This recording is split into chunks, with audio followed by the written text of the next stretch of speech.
مش شرط دايما نعمل الجلاش بلحمه مفرومه او فراخ. النهارده اعملها لكم بطريقه سهله جدا، مش هتكلفكم غير 20 جنيه. يلا معايا، هاتي لف الجلاش، بعد كده هاتي ب 10 جنيه لانشون قطعيه مكعبات، وبعد كده هاتي كمان فلفل الوان عندك قطعيه برده مكعبات مع بصله كبيره او بصلتين متوسطين. على النار بقى على طول نحط معلقتين كبار من الزبده، وبعد كده هننزل بالبصل والفلفل بتاعنا ونديله تشويحه حلوه كده لمده 10 دقائق، يعني يا دوبك ان هو يدبل. بعد كده حطي ملح فلفل اسود 7 بهارات، عندنا كمان كمون، ونقلبه مع بعض كده، وبعد كده هننزل بمكعبات اللانشون بتاعنا. هياخد بالظبط 5 دقايق على النار.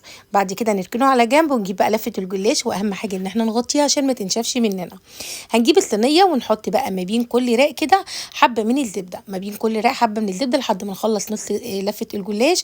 ونحط بقى في النص اعظم حشوه.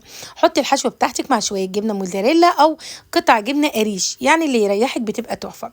بعد كده بقى هنكمل لفه الجلاش بتاعنا.